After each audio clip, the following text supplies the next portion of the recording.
Bawal ang kukupad-kupad. Mabilis na ang panahon, kaya maiiwan ka kapag hindi ka nakasabay sa bilis ng panahon. Presyo ng gasolina, saan traffic, saan hindi. May strike ba o wala? At mga balitang importante sa buhay ng commuter na Pinoy sa DWIZ Pasada Balita.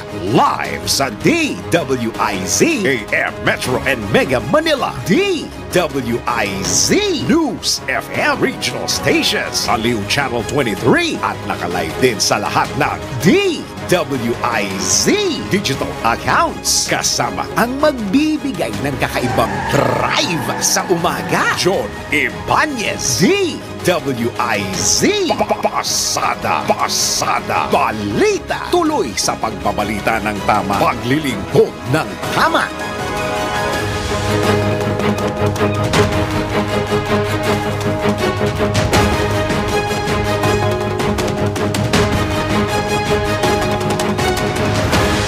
Narito na ang headlines sa Pasada Balita ngayong araw ng Martes, ika-14 sa buwan ng Mayo 2024.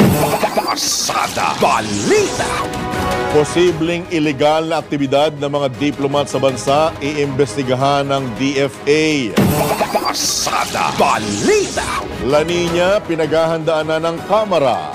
Pasada Balita. Cavitex Infrastructure Corporation inakusahang taksil ang Philippine Estates Authority Tollways Corporation.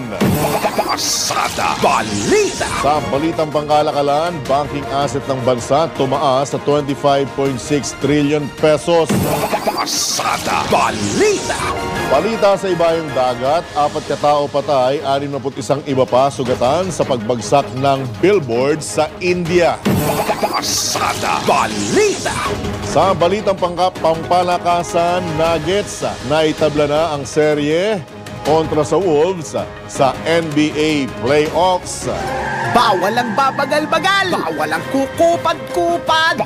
Pasada Balita. Magandang umaga, Luzon, Visayas, Mindanao, Pilipinas. Ako po ang inyong tagapaghatid balita, Johnny Ibanez.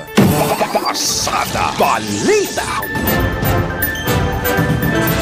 At ngayon, pasadahan na natin ang mga nagbabagang balita. Pasada Balita. Iimbestigahan ng Department of Foreign Affairs ang mga aktibidad ng mga diplomat sa bansa. Ito ayon sa DFA ay dahil sa posibleng mga paglabag sa batas na ginagawa ng mga diplomata. Kasunod ito ng anunsyo ng Chinese Embassy hinggil sa ilalabas na tawag sa isang military official na may tuturing na paglabag sa anti-wiretapping law. Tiniyak naman ng DFA ang patuloy na pagrespeto sa mga foreign diplomat sa pagganap sa kanilang mga tungkulin. Pasada Balita. Samantala, nais ni Pangulong Ferdinand Marcos Jr. na palakasin pa ang kakayahan ng Philippine Air Force sa pagdepensa ng soberanya, teritoryo at patuloy na pag-unlad ng Pilipinas. Ito ayon kay Communications Secretary Cheloy Garafil matapos dumalo ni Pangulong Marcos sa Second Quarter Command Conference sa Villamor Air Base, Pasay City kahapon. Sa nasabing command conference, inilatag-anya kay Pangulong Marcos ang mga plano, pinakahuling aktibidad at mga isinusulong na proyekto ng Philippine Air Force.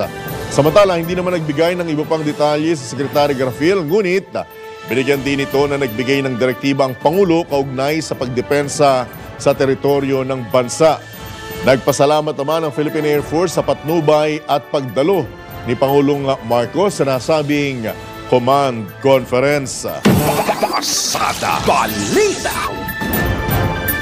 Sa iba pang tampok na balita, huling bugso ng tagtuyot, magiging critical pa rin para sa supply ng tubig at kuryente. Detalye mula kay Patrol 13, Gilbert Perdes. Inihayag ng pamahalaan na magiging critical pa rin para sa supply ng tubig, enerhiya at maging ng pagkain ang huminang huling bugso ng El Nino o matinding tagtuyot. Ayon kay Task Force spokesperson at PCO ASEC Joey Villarama, ang nalalabing bahagi ng El Nino ay magdadala pa rin ng epekto sa limitadong resources ng pamahalaan.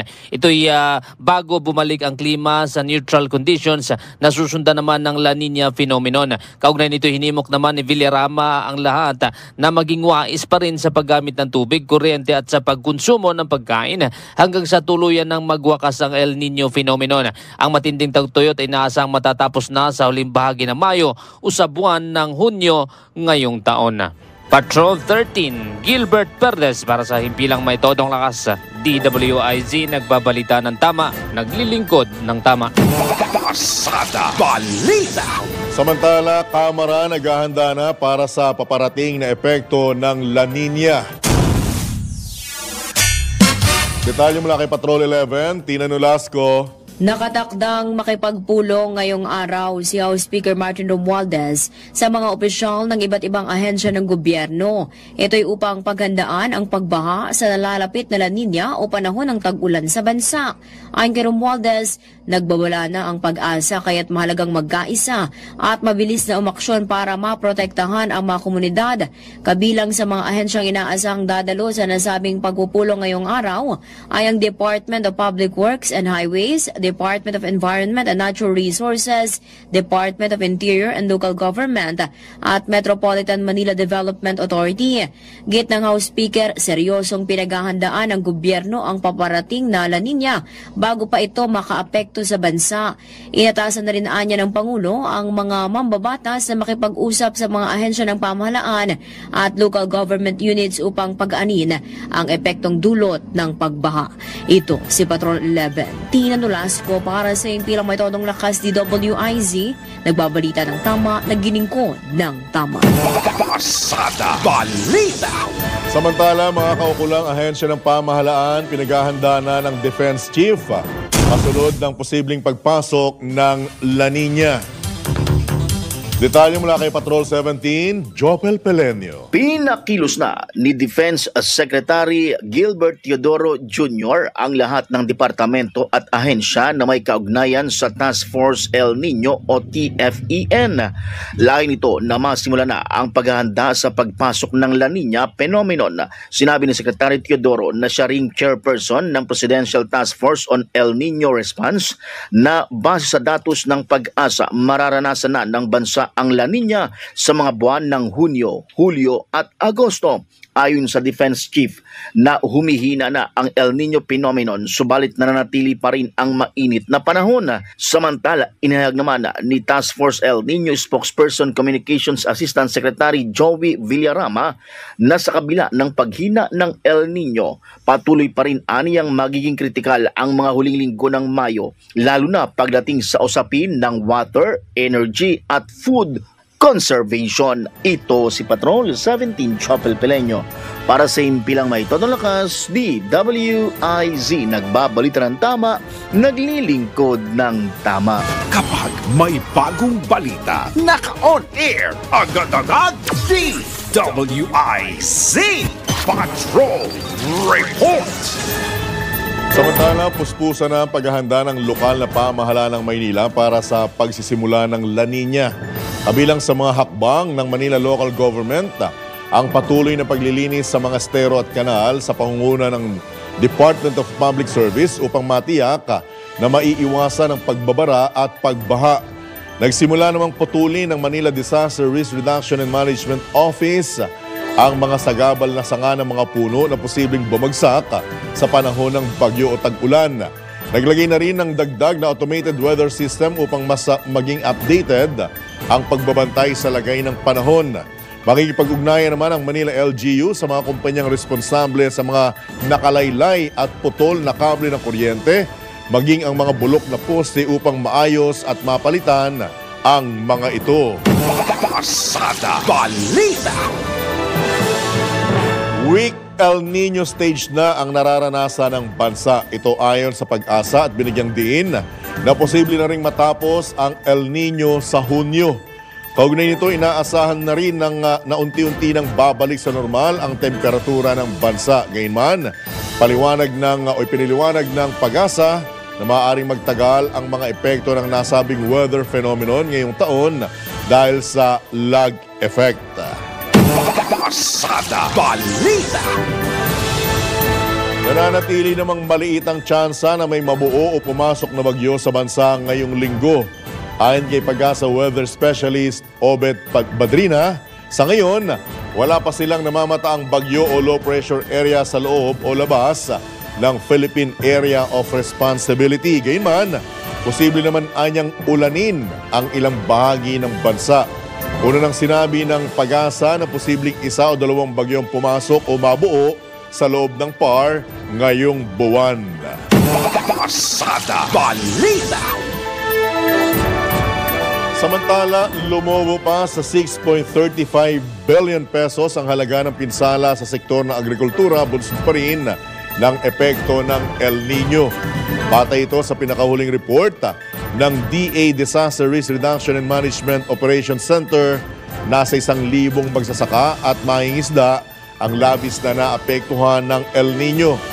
Nabatid ang pinakanapinsala ng tagtuyot ang rice sector kung saan naapektuhan ng nasa 60 at 700 mahigit na hektarya na nagkakahalaga ng 3.30 billion pesos.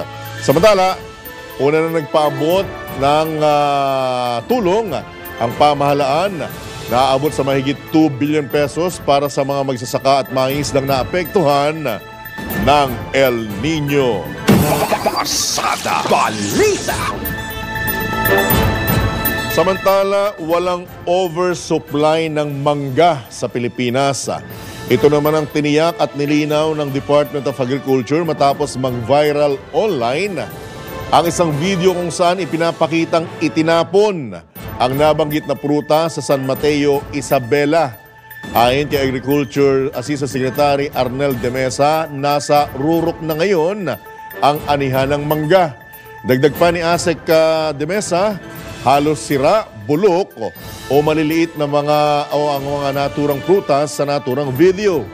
Binigyan din pa ng DA na dapat tumugon na lang ang mga mango farmer sa alok ng kanilang departamento sa Cagayan Valley na magpadala ng tutulong sa kanila sa halip na i-post online ang pagtatapon ng prutas. Samantala, patuloy naman na sumasadsad ang farm gate price ng mangga sa gitna ng peak season sa pag-ani ng nasabing prutas. Paliwanag ng DA, umaabot na lamang sa 10 piso hanggang 15 pesos ang kada kilo. Sa kada kilo ang farm gate price ng mangga na mas mababa kaysa sa pinakahuling presyo nito na 30 hanggang 55 pesos kada kilo. Pasada Balita. Target naman ng Sugar Regulatory Administration na mag-angkat na naman na 185 hanggang 200,000 metric tons ng puting asukal para matiyak ang sapat na buffer stock. Ayon kay SRA Administrator Paul Ascona, bagamat umabot na sa 1.9 million metric tons ang produksyon ng asukal ngayong taon, na mas mataas kumpara sa 1.79 million metric tons noong 2023, nananatili niya itong kulang para sa pangangailangan ng bansa na mahigit 2 million metric tons para sa buong taon. Pasada Balita. At sa iba pang detalye ng ating headlines, inakusahan ng Avitex Infrastructure Corporation ang Philippine Estates Authority Tollways Corporation ng pagtataksil. Ito'y matapos maguluhan ang CIC, ang concessionaire ng Manila-Cavite Expressway Toll Project, sa biglaang petisyon ng state-owned PEATC na kunin ang Cavitex Tollways habang nagpapatuloy pa ang negosasyon. Ikinagulat hindi lamang ng CIC kundi maging ng Office of the Government Corporate Counsel na dapat ay kumakatuan sa PEATC ang petisyon ni Officer in Charge Dioscoro Esteban Jr. sa Court of Appeals para sa writ of mandamus at ang pagkuha ng pribadong abogado para kumatawan sa nasabing kumpanya sa kaso. Sinabi ng CIC official na ang mga alalahanin ng PEATC ay maaaring mapag-usapan sa project committee level na binubuo ng PEATC Parent Philippine Reclamation Authority at CIC at ang mga naunang kasunduan na ang CIC sa mga issue ng PEATC, kaya naman isang sorpresa ang pagtakbo ni Esteban sa CA para humingi ng utos na agawin ang operasyon ng Cavitex. Sinabi pa ng CIC na dapat niresolba ang issue sa pamamagitan ng tamang paraan tulad ng pagpupulong ng project committee nito. Pasada Balita. Samantala, pagsasapubliko ng mga top secret information na hawak ng pamahalaan, hindi pa pwedeng basihan ng kasong kriminal dahil wala pang batas laban dito. Detalye mula kay Patrol 19, Celi Ortega Bueno. Wala pang batas na itinuturing na krimen ang paglilik o pagsasapubliko ng mga classified o top secret na impormasyon na nasa pangangalaga ng gobyerno. Ito lumitaw sa pagdinig ng Senate Committee on Public Order and Dangerous Drugs ukol sa PIDEA leaks. Sinabi ni Senator Francis Tolentino na meron ng sa ngayon na circular na ini-issue noong 1964, 1968 at 2007 kung saan administrative sanction lang ay pinapataw sa mga opisyal at tauhan ng gobyerno na maglilik ng confidential information. Kinatigan si Tolentino ni Undersecretary Raul Vasquez ng Department of Justice na nagsabing walang batas ngayon ukol sa paglilik ng classified information. Kapag anya walang batas laban dito, hindi ito ituturing na krimen. Dahil dito naghain si Tolentino ng panukalang batas na naglalayo na gawing krimen na may parusang kalaboso o pagkakakulong at paglilik ng confidential information ng gobyerno. Sa kanyang Senate Bill No. 2667 o panukalang National Security Information Clearance Bill, inilatag ang patakaran para sa handling at storage ng top secret at confidential information. Ang maglalabas ng walang authorization o clearance ay makukulong ng 12 hanggang 20 taon kung taga-gobyerno. Bukod pa rito ang administrative liability na maaaring mauwi sa dismissal at perpetual disqualification sa gobyerno at forfeiture ng retirement benefits. Ito sa Patrol 19, Celi Ortega Bueno para sa impilang metodong lakas sa DWIZ. Nagbabalita ng tama, naglilingkod ng tama. Kapag may bagong balita, naka-on air, agad-agad, DWIZ Patrol Report. Sa iba pang tampok na balita, kinundina ng Energy Consumer Advocacy Group na P4P o Power for People ang coal plants na pinatatakbo ng ilang kumpanya sa bansa. Ayon sa 4P4 o P4P, batay sa pag-aaral ng think tank na Center for Energy, Ecology and Development, ang mga planta na pagmamay-ari ng San Miguel Corporation, Aboitiz, First Gen at DMCI ang pangunahing nakakadagdag sa kakulangan ng kuryente sa Pilipinas. Paliwanag ng grupo, nagresulta ito sa red at yellow alert ng mga power grid ng bansa. Dagdag pa ni P4P Convener Jenny Arances, 5 sa 10 insidente ng forced outages ay nagmula sa mga coal plants. Git pa ng grupo, dapat nagbigay ng abot kayang halaga ng kuryente ang DOE o Department of Energy. Ngunit patuloy anya ito sa paggamit ng fossil fuels kahit napatunayan ng hindi ito maaasahan, bukod pa sa mataas ang presyo nito. Pasada Balita. Nasa ilalim ng batas ang mapayapang paggamit ng Pilipinas at ng Amerika sa nuclear energy at hindi ito salungat sa 1987 Constitution.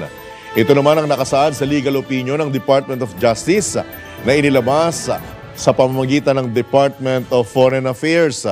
Nauna lang nilagdaan ni Energy Secretary Rafael Lutilla at U.S. Secretary of State Antony Blinken ang 1-2-3 Agreement hinggil sa mapayapang paggamit ng naturang enerhiya sa San Francisco, California noong November 2023 sa Asia-Pacific Economic Partnership Summit. Paliwanag ni Justice Secretary Jesus Crispin Rimulya, hindi labag sa saligang batas ang kasunduan dahil nakasaad dito na hindi maaaring gamitin sa kahit anong nuclear explosive device ang mga nuclear material na gagamitin dito. Pasada Balita. Samantala, internet voting para sa mga Filipino abroad uubra lang daw kung may batas para rito. Detalye nagbabalik, Patrol 19, Celi Ortega Bueno. Hindi dapat magpatupad ang COMELEC ng anumang programa o proyekto na walang enabling law. Itinayag ni Senate Minority Leader Coco Pimentel sa pagdinig ng Senate Committee on Electoral Reforms and People's Participation makaraang kontrahin ang plano ng COMELEC na internet voting para sa mga Pilipinong nagtatrabaho at nakatira sa ibang bansa dahil wala pa anyang batas para rito. Ayon kay Pimentel, ipagpatuloy na lang ng COMELEC ang dating sistema kung saan kailangan pumunta sa embahada o konsulada ng Pilipinas ang mga Pilipino sa abroad para magpa-register at bumoto. Meron silang 30 araw para makaboto. Narito yung nalaman ni Pimentel na nagpapabiling na ang COMELEC para sa internet voting. Sinabi naman ni COMELEC Chairperson George Garcia na hindi pa nila ini-award ang proyekto at wala pa silang winning bidder. Naghahanda lang anya ang COMELEC kung sakaling magawa ang batas para sa internet voting para sa lahat ng mga Pilipino abroad. Samantala sa report ng Office for Overseas Voting ng COMELEC, mababa ang turnout o bilang ng mga Pinoy sa abroad na bumoboto dahil nahihirapang pumunta sa embahada o konsulada o kaya sa polling centers, inaccurate ang address sa postal voting at mahigpit sa kanilang trabaho. Ito sa Patrol 19, Celi Ortega Bueno, para sa impilang metodong lakas sa DWIZ, nagbabalita ng tama, naglilingkod ng tama. Kapag may bagong balita, naka-on air, agad-agad, DWIZ Patrol Report.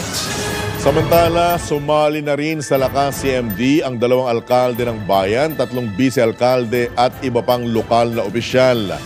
Pinangasiwaan mismo ni House Speaker Martin Romualdez, Pangulo ng lakas CMD, ang panunumpa sa tungkulin ng mga bagong miyembro ng partido. Ayon kay Speaker Romualdez, ikinagagalak nitong tanggapin ang mga bagong kasapi na piniling maging bahagi ng pinakamalaking partido na sumusuporta sa pamuno ni Pangulong Ferdinand Marcos Jr. Kumpiyansa rin ang leader ng Kamara na magkakaroon ng produktibo at masigasig na pag-uugnayan ang mga miyembro ng nasabing partido. Pasada Balita.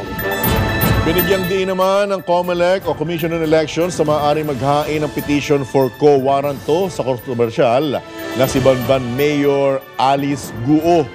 Sa gitna ito ng mga questionabling kwalifikasyon ng alkalde, lalo na ang kanyang citizenship, batay sa mga nakalipas sa pagdinig ng Senado. Sinabi ni COMELEC Chairman George Erwin Garcia na sa ngayon, wala pang naghahain ng disqualification o petition upang kansilahin ang kandidatura ng alkalde kahit nakaupo na ito sa pwesto. Ang disqualification case ang kailangan para sa petition for co-warranto na ihahain sa Regional Trial Court upang dinggin ang kaso. Sa ngayon, nananawagan ang ilang Pilipino na imbestigahan ng poll body kung paano nakalusot si Mayor Guo, lalo na't questionable ang pagkakakilanlan at citizenship ng nasabing alkalde. Pasada Balita. Posibleng makasuhan naman ng perjury si Banban na Tarlac Mayor Alice Guo kung mapapatunayang nagsinungaling siya sa pagdedeklara ng sarili bilang Filipino.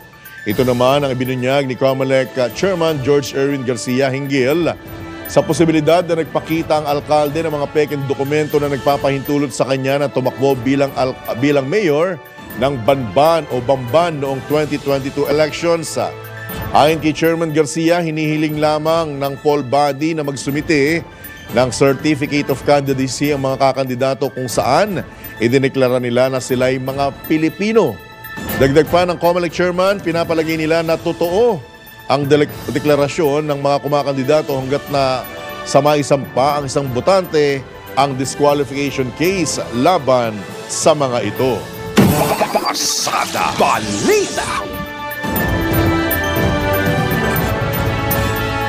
Samantala, alam nyo ba na ang katumbas ng bawat taya sa Philippine Charity Sweepstakes Office o PCSO ay kawang-gawa? Sa bawat ticket mo, siguradong may matutulungang Pilipino sa kanilang pangangailangang medikal. Dahil sa PCSO, basta kawang-gawa at pagtulong, hindi kanila uurungan. Kaya't palagi pong tatandaan, ang bawat taya may kawang-gawa. Pasada Balita. Oras, 26 na minuto na po makalipas ang 7 ng AM. Pasada Balita. Sa pagkakataon pong ito, mga kabalitan at kabalitaktakan, tayo po'y pinalad na makakausap si Madam Elvira Medina, ang tagapangulo po ng National Center for Commuter Safety and Protection Incorporated. Ma'am Elvira, good morning. Johnny Banyas po. Live na po tayo sa DWIZ, Aliw Channel 23. Magandang umaga sa iyo dyan at sa ng ating mga tagapakinig Apo. at tagapanood. Unang-una sa lahat, maraming salamat po, Ma'am Elvira, sa pagkakataon. Direct to the point na po ang aking katanungan.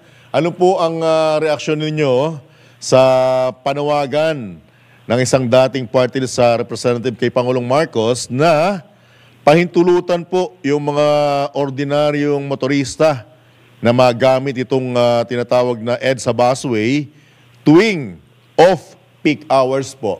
Ma'am Elvira, go ahead. Nakikita naman po natin kahit yan ay peak hours at saka off-peak hours. Yung ating mga ibang motorista ay nagiging mapaggamit, na tumatalon sa tamang ugali. Nagiging nangaharas sila. So, sa akin lang, para tayo ay tunay na matuto ng disiplina kung ano ang ating batas ay sundin. Hindi yung binibigyan ng napakaraming leeway. Sapagkat yun ang nagiging umpisa ng paglihis sa tamang disiplina.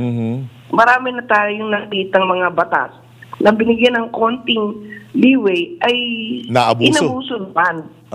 Inaabuso. Kaya kasi yan, tamang-tama lang sana kung ang pinatatakbo dyan na maliban sa mga bases ay ang mga emergency. Kasi nakikita naman natin sa araw-araw nating paglalakbay kung paano hirap na hirap ang mga emergency vehicles. Katulad po dito sa EDSA, kasi po ako'y malapit dito sa mga ospital. Nakikita ko po yung papunta sa EDSA, nagmumula sa dalawang bahagi, mula sa south at yung nanggagaling sa north. Hirap na hirap po mag-navigate dahil sa ang ating mga kababayan po, alam naman nila yung ruling na pagka nakarinig ka na ng ambulansya o ng iba pang mayroong mga emergency cases. Emergency, ay tatabi ka. Nako, hirap na hirap po. Alright. Tapos padadaanin mo pa sa talagang special lane. So mahirap po yung pag binigyan mo ng, sabi nga, maraming tao, ang binigyan mo ng kagitna, isang sulok ang kukunin sa'yo. Panatiliin na lang po natin yung disiplina muna at nang matuto muna ng disiplina, tayong lahat. Opo. Actually, ang masakit nga po, naniniwala at nakikiisa po ako sa obserbasyon nyo, Ma'am Elvira, na maraming batas, kaya lang ang problema, hindi po napapatupad ng maayos. And at the same time, may mga privileged individuals po kasi na talaga namang ikangay nabigyan lang ng konting posisyon, mukhang naaabuso ang kanilang paggamit. At ang pinag-uusapan po natin, busway pa lamang, Ma'am Elvira. Di po ba? Tama yun, oo. Opo. Kahit na yung busway na yan, ang pinagmulan yan, hindi marunong madisiplina ang ating mga buses. Dahil dati na, mayroong mga panayang di ba? Nung panahon ni Chairman Bayani Fernando, nag-try na yan ng disciplinary actions. Hindi rin natupad.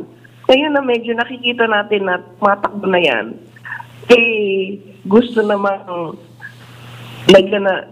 kumbaga basaawin ng ating mga ibang kababayan. Hindi po natin dapat isipin na yung ating kalagayan lang. Kailangan tingnan natin yung pangkalahatan. Opo. Although, Bilang tagapangulo po ng Commuter Safety and Protection, ano po nakikita niyong kinakailangan pang gawin para ikangay maging efektibo itong hindi lamang po itong bus lane, kundi masolusyonan na po yung ilang dekada ng problema natin sa masikip na daloy ng trafiko, Ma'am Elvira? Nung nakaraan po, nakipag-meeting ako kay Secretary Bautista. Apo. Nagiging problema po natin, napakarami nating mga tinatawag na sulsultant. I agree with you. Sulsultant, Ma'am, ha? Oo. Meron dyan isang, ang apelyido Tunog Incheck. Alright. Na sulsultant. Ang sabi ko kay Secretary, Sir, sana kung may magtuturo sa iyo ng iba't pang strategy na yan, itanong ninyo kung ano ang mathematical computation and scientific basis. Hindi lang opinion. Hindi lang kung ano-anong mga magic ang kanilang dinudulog sa inyo. Tulad nito, bibigyan kita dyan ng ng example, ha. Yung mga ating motorcycle. Ang motorcycle, ang size niyan, ang length niyan is 2.5 meters. Opo. At ang sakay niya ay isa lang. In other words, para makapagpatakbo ka ng 100 pasahero, kailangan mo ng 100 motosiklo. Dami. At ang gagamitin niyan, ang ginagamit nila na sources ay 250 meters. Tama? 2.5 times 100. Edi 250 meters yan. Samantalang ang isang bus, ang laki lang ay 15 meters. Pero ang sakay niyan, 52 na nakaupo at 50 na nakatayo. 100, so sa more or less. 15 meters, ay 100 na itatakbo mo. Nakita mo ba yung disparity? Yung road resources ng isa, napakaraming ginagamit. Samantalang ito, 15 meters lang. Ay 100 din ang dala. Opo. Pero nakikita naman po natin, Ma'am, na kasi dahil nga po sa hirap ng buhay at sa matsikip na daloy ng trafiko, wala pong nagawa yung ilang ordinaryong mga kababayan natin kundi mag-resort sa motorsiklo Di po ba? Yun po ang kinakatwiran Hindi nila. nila alam na yan ay isa din sa mga reason kung ba tayo nagta-traffic. Kaya ang sabi ko nga, yung gamit na road resources, ang laki ng diferensya. Sa 250 meters at 15 meters na parehong 100 passengers. Kaya kailangan bigyan ng incentives at bigyan ng talagang mas malaki na priority ang mass transport. At nakikita yung niyo hanap rin, buhay, nakikita, marami namang Go ahead po, go ahead. Oo. Marami namang pwedeng paghanapan ng trabaho talaga. Kung talagang gugustuhin. Opo. At nakikita... Pero, go ahead, Ma'am. Sige. Alright. Pero nakikita niyo rin po ba, Ma'am, na bukod sa bus, bukod sa mass transport ng mga tren, makatutulong po itong ginagawa nilang underground subway po ba ito? Tama po ba itong nabanggit ko na ito? Well, until makita natin yung mismo pagpapatakbo. Kasi, siyempre, sabi niya, the taste of the pie is in the eating. Pero sa ibang bansa po, nakita na yung efficiency niyan kasi mass transport yan. Opo. Yun ang nakita na natin. Kasi nakarating din naman ako sa ibang bansa kung saan mayroong mga underground, mga ganyan na ginagamit. So, katulad sa Lincoln Tunnel sa New York, Opo. meron silang mga subways na sa isang napakaluwag na lugar, nagdudugtong ng dalawang state. Opo. Ay may subway na napaka-efficient. Alright. Again, we're talking about how it will work. Opo. Who will run it. Diba? Marami rin ganon. So, Opo. ang talagang ang talagang sikreto niyan is mass transportation. Opo. So, matagal na namin sinasabi yan. Opo. So, ang isang malinaw po, Madam Elvira, is kontra po kayo sa panawagang ito ng isang dating kongresista. Tanungin muna natin sa kanya kung anong ginagamit niyang mathematical computation. Alright. Kasi dati rin po siyang MMDA chairman. Oo nga. nga, kahit na, nung bang MMDA chairman siya, gumamit siya ng scientific basis. O Alright. opinion lang ng iba't ibang sulsultan. Tsaka siguro isang magandang, ewan ko kung kayo po yung mag-agree sa akin, Madam Elvira, na siguro po kumuha rin silang consultant yung mula sa ordinaryong mamamayan. Yung nakakaranas po ng araw-araw na masikip na sasakyan, Tama. traffic, at Oo. hirap ng pagsakay sa mga mass transport. Alam Di mo, ba? mabuti na lang at meron akong pagkakataon na makausap si Secretary Bautista. Kasi nung ibigay ko sa kanya yung computation na yan, na paggamit ng tinatawag ng Einstein's geometric law of relativity, nagulat siya. Pwede palang gamitin yan sa traffic? Sabi niya, yes sir. Ako, ganun yan ang dapat na ginagamit natin na scientific basis. Kasi pinakita ko nga sa kayo yung difference ng paggamit ng scientific basis at opinion ng mga sulsultan. At nagresulta Kasi- mo ba ito, Ma'am Elvira, ng pagsibak doon sa sinasabi mong sulsultan? Sinibak po ba? Sabi niya ganun, sa susunod na mag-usap sila, itatanong muna niya kung anong scientific basis. Alright. Ma'am Elvira, nasa inyo po ang pagkakataon, karagdagang mensahe po. At ika ngay, kumbaga may nakaligtaan tayong talakayin kaugnay dito sa issue na ito. Go ahead po, Ma'am Elvira. Bukod po sa ating pamahalaan, ang disiplina po sa kalye ay nasa ating mga kamay, nasa commuters. Ang amin pong tagline ng Commuters Protection ay ang lansangan ay larawan ng bayan. Tayo po mismo na mga commuters ay may kapangyarihan na isunod sa tamang disiplina. Ipakita po natin na tayo mismo ay nangunguna sa pagpapatakbo ng disiplina para ang lahat naman din ay sumunod.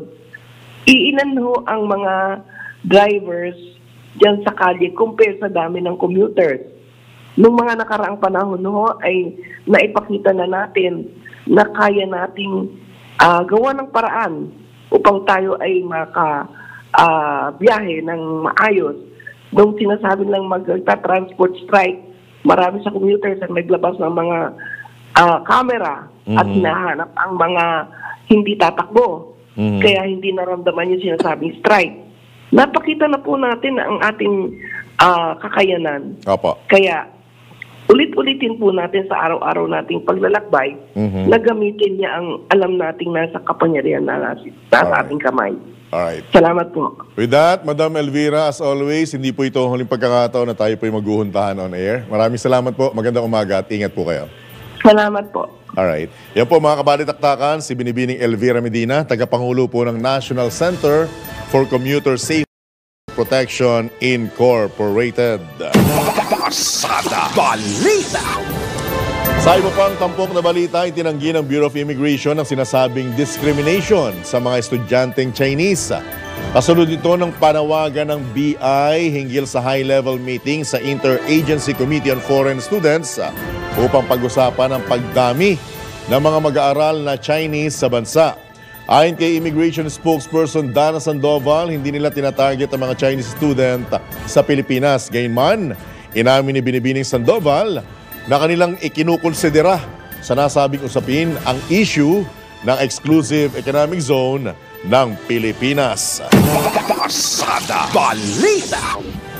Samantala, sinalakay ng Presidential Anti-Organized Crime Commission ang sinasabing illegal na ospital na nag-uugnay sa POGO o Philippine Offshore Gaming Operators. Ayon sa PAOK, bumibisita sa nasabing ospital ang mga POGO worker na may medical condition kung saan natagpuan ang mga high-end na equipment tulad ng hemodialysis machine at mga medical paraphernalia. Natagpuan din ang tagong lagusan sa likod ng ospital na isang indikasyon na alam ng mga kliyente nito ang illegal na operasyon. Ayon kay PAOK spokesman Winston John Casio, walang nakarehistong ospital na may license to operate sa lugar na matatagpuan sa tabi ng mga restaurant. Pasada Balita. Samantala, alam nyo ba na ang katumbas ng bawat taya sa PCSO o Philippine Charity Sweepstakes Office ay kawang gawa. Sa bawat tiket mo, siguradong may matutulungang Filipino sa kanilang pangangailangang medikal. Dahil sa PCSO, basta kawang gawa at pagtulong, hindi kanila uurungan. Kaya't lagi pong tatandaan ang bawat taya may kawang gawa. Pasada Balita. Oras! 14 na minuto na lamang, alas 8 na ng AM. Pasada Balita. Sa iba pang tampok na balita, binanatan ni dating PNP Chief Oscar Albayalde ang International Criminal Court. Ito'y kasunod na napaulat na kabilang siya sa posibleng arestuhin at imbestigahan ng ICC kaugnay sa gyera kontra ilegal na droga ng administrasyon ni dating Pangulong Rodrigo Duterte.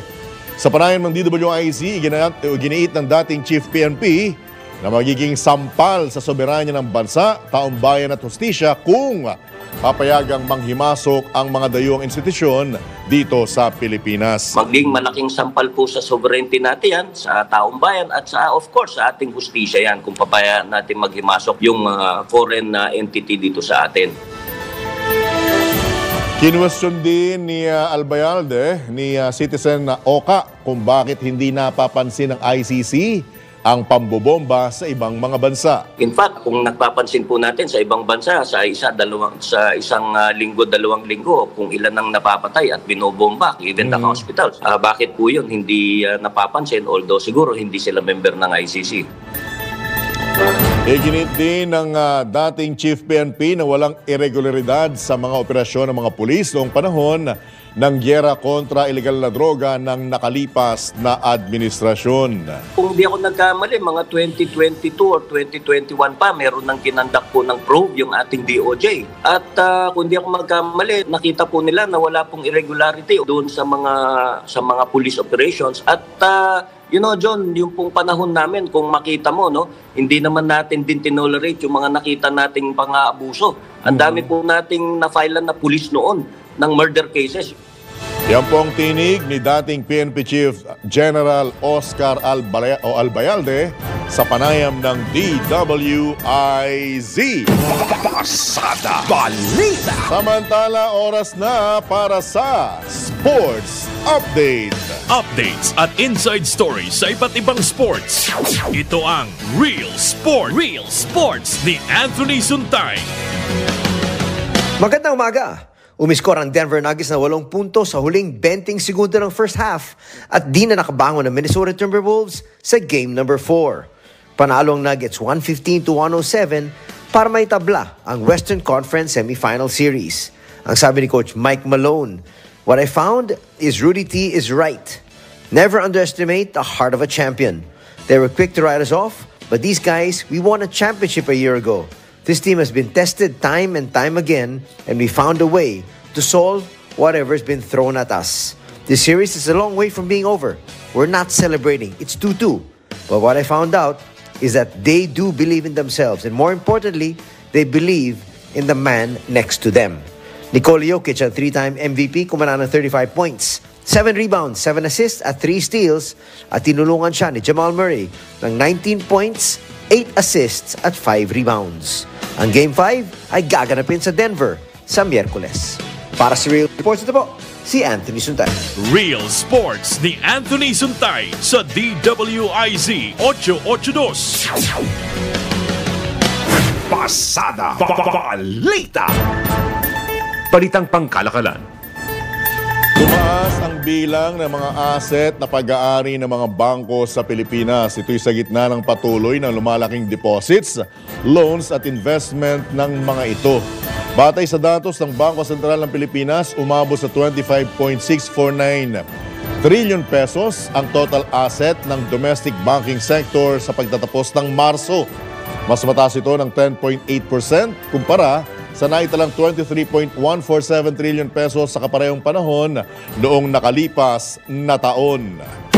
Pasada Balita. Mga balitang dapat alam mo kahit sa labas ng bansa. DWIZ Balita sa ibang bansa.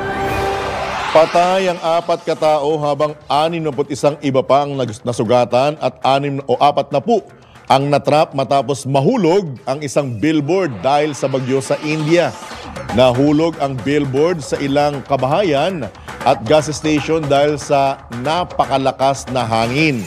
Patuloy naman ang rescue mission kung saan nagtutulungan ng mga fire service, police at disaster response officials upang ma-rescue o mailigtas ang ilang mga natrap. Pasada Balita. Sa ating good news, hinahangaan abroad ang 9 na taong gulang na si Brent Cataneo Amado dahil sa kanyang talento sa pagtugtog ng piano. Naimbitahan din si Brent, tubong Bicol, na tumugtog sa Carnegie Hall sa New York City sa Hunyo. Ayon kay Eileen Cataneo, ina ni Brent, nagsimula ang hilig ng bata sa piano sa panahon ng COVID-19 na 6 na taong gulang pa lamang. Sa ngayon, naninirahan si Brent kasama ang kanyang pamilya sa Bahrain. Pasada Balita. Bago lamang po ako tuloy ang magpaalam na pumukaw lamang sa aking atensyon itong sinasabing pagtawag ni dating PIDEA Chief Dionisio Santiago na isang professional STL o storytelling liar, itong si dating PIDEA agent Jonathan Morales.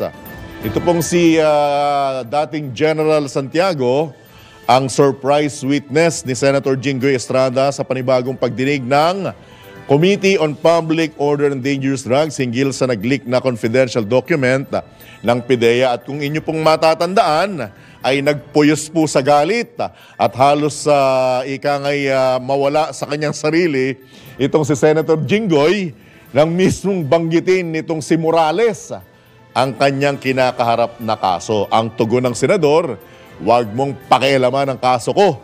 Ang mga kaso mo, ang intindihin mo." End of quote.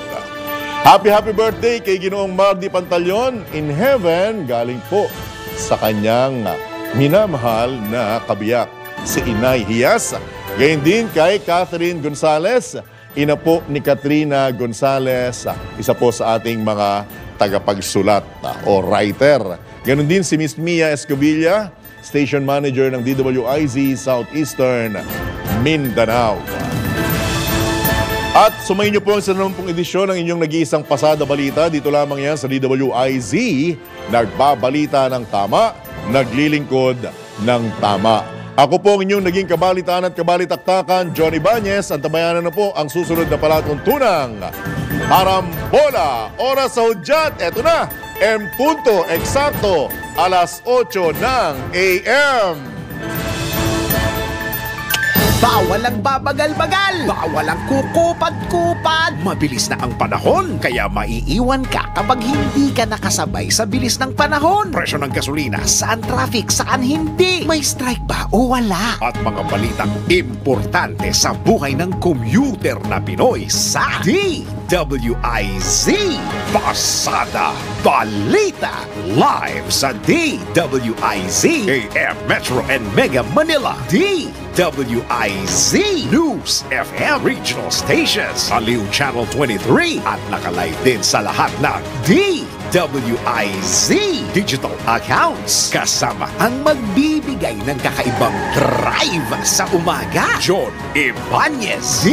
DWIZ Pasada Balita. Tuloy sa pagbabalita ng tama, paglilingkod ng tama, Lunes hanggang Biyernes 7 AM.